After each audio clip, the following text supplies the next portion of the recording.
Welcome to our deep dive into Connecting the Dots by data scientist Milan Yanisov. Oh, yeah. This book is all about how Yeah. data, networks, and algorithms are shaping our world Mm-hmm. in ways we might not even realize. Yeah, you know what's so fascinating about this book is it takes something that we encounter every single day, Yeah, data, right.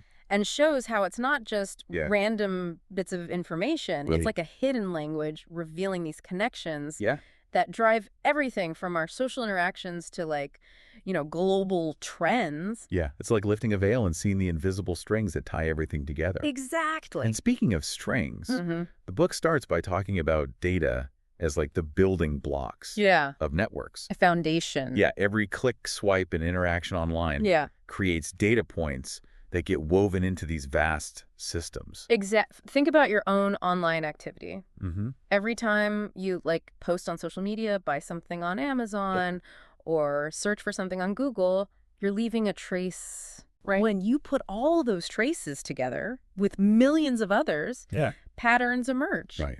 Networks start to take shape. It's kind of mind-boggling when you think about it. It is. It's like we're all contributing to this massive digital tapestry just by going about our daily lives. And the crazy thing is, Yanisov argues that this digital tapestry is actually composed of predictable patterns. Oh, wow. It's not just random. Okay. He uses the example of LinkedIn, saying that certain connection patterns on the platform can actually predict career success with surprising accuracy. So those connections you make online, they might be more significant than you think. Absolutely. And this is where the whole idea of network science comes in. Network science is the study of these connections and interactions. Okay. It's about understanding how things are linked and how those links influence behavior. Mm-hmm. The book uses the example of the Facebook social graph, which is essentially a map of all the friendships and connections on the platform. Okay, so it's like a giant web showing who's connected to whom. Precisely by analyzing this web, you can start to see how information spreads, how trends emerge, even how social groups form. It's not just random chaos. Right.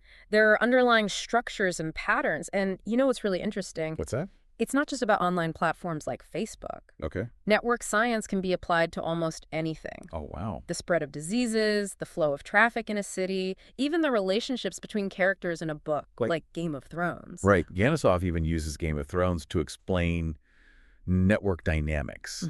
It's a really cool way to make these concepts more relatable. Absolutely. But before we get into that, let's talk about the power and peril of networks. Okay. Because it's not all sunshine and rainbows, right? Absolutely. Networks can be incredibly beneficial. Okay.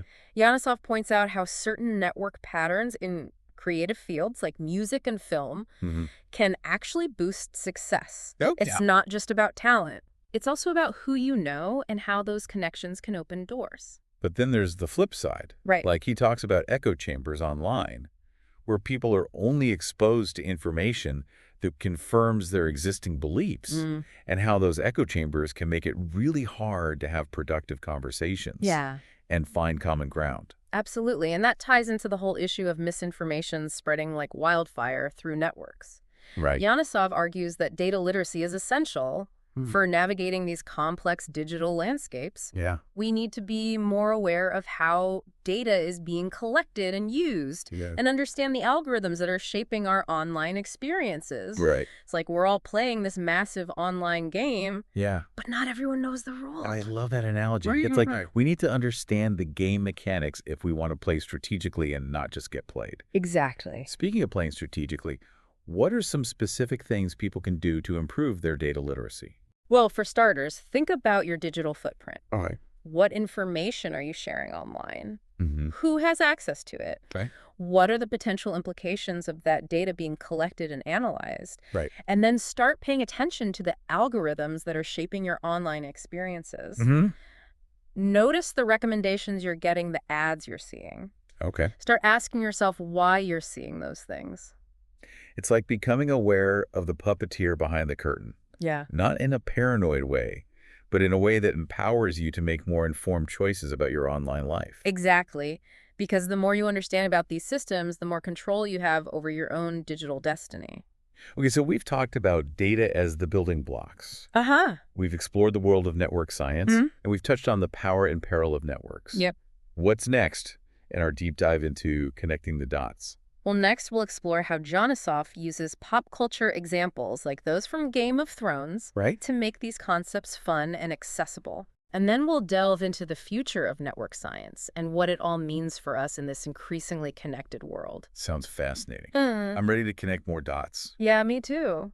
Yeah. You know, one of the things that makes connecting the dots so engaging is how Janosov uses pop culture to illustrate these sometimes complex ideas. Totally. He even analyzes the character relationships in Game of Thrones to reveal insights about network dynamics. Right. I have to admit, I was skeptical at first, but it actually makes a lot of sense. It's like he's saying, look, these concepts aren't just theoretical. Right. They're playing out all around us, even in the fictional worlds we enjoy. Exactly. And by looking at something familiar, like a TV show, Right. it helps to demystify network science. Yeah. It makes it feel less intimidating. Think about it. Game of Thrones is all about power struggles, alliances, betrayals. Right. Those are all network dynamics in action. Oh. Who's connected to whom? Who has influence over whom? Right. These patterns determine who rises to the top and who falls. It's making me want to rewatch the entire series with this new lens. Yeah. I bet I'll notice all sorts of things I missed before. For sure. But it's not just Game of Thrones, right? Oh, absolutely. He uses other pop culture examples too. He pulls from music movies, even viral trends, to show how networks shape our cultural landscape. Okay. It's a clever way to connect with readers on a personal level and make the information stick. Okay, so we've talked about data as the building blocks, explored network science through pop culture, and acknowledged both the benefits and risks of networks. Yes. Where do we go from here? Okay. What does Janosov say about the future of network science? He predicts that network thinking will become even more integrated into our daily lives. We're already seeing it with personalized recommendations, targeted advertising, social media algorithms. But Janosov argues that this is just the beginning. So basically, understanding networks will become increasingly crucial for navigating the world around us. Exactly. Imagine a future where policymakers use network analysis to craft more effective policies, or where businesses use it to optimize their operations, or where everyday people use it to make better decisions. That's actually a pretty exciting thought. It is. It's like instead of feeling overwhelmed by the complexity of it all, we could learn to use these tools to our advantage. Right. Kind of like in The Matrix when Neo starts seeing the code behind reality. That's a great analogy. It's about seeing the underlying patterns, understanding the connections, and then using that knowledge to make informed choices. But learning about this stuff can feel pretty daunting. I understand. I'm like, where do you even begin? Well, Janosov argues that data literacy is key. Okay. It's about developing the skills and critical thinking needed to navigate this increasingly data-driven world. Data literacy. You know, that's a term that gets thrown around a lot these days. Yeah. But I'm not sure everyone really understands what it means. Can you break it down for us? Like, what does it actually look like in practice? Sure. It's about being able to understand and interpret data. Okay. To recognize patterns and draw conclusions. And to think critically about the information you're presented with. It's also about being aware of the potential biases and limitations of data. Okay, that makes sense. But how do you actually develop data literacy? Is it something you learn in school? Well, it's definitely something that should be taught in schools, but it's also something you can learn on your own. There are tons of resources available, online books, courses, even just paying attention to the data you encounter in your daily life. So it's like a muscle you can strengthen with practice. Exactly. And the more you practice, the better you'll get at spotting patterns, asking critical questions and making informed decisions based on data. And in a world where data is becoming increasingly pervasive, those skills are going to be more and more valuable. Absolutely. It's no longer just a niche skill for data scientists or tech experts. It's becoming a fundamental literacy that everyone needs to thrive in the 21st century. So we need to start thinking about data like we think about language or math. Yeah. It's a core skill that will help us navigate the world around us. Precisely. And Janosov's book is a great starting point for anyone who wants to start developing their data literacy and learn more about the fascinating world of networks. Well, I, for one, am definitely feeling inspired to dive deeper into this. Yeah. It's like the more you learn about networks, the more you realize how much they influence everything around us. And that's exactly the point Janosov is trying to make. Right. He wants us to see the world anew, to recognize the hidden connections that shape our lives, and to understand how we can use that knowledge to create a better future.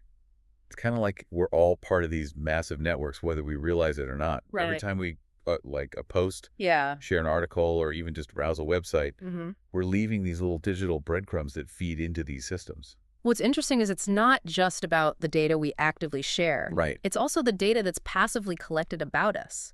Oh, wow. Our location, data browsing history, even facial expressions when we look at our phones. Yeah. It's all being gathered and analyzed Wow. to build these incredibly detailed profiles. Okay, that is both fascinating and a little creepy. I know. It makes you think twice about what you're doing online. Absolutely. And this raises some big questions about privacy and control. Yeah. How do we balance the benefits of these technologies with the need to protect our individual rights and freedoms? That's the million-dollar question, isn't it?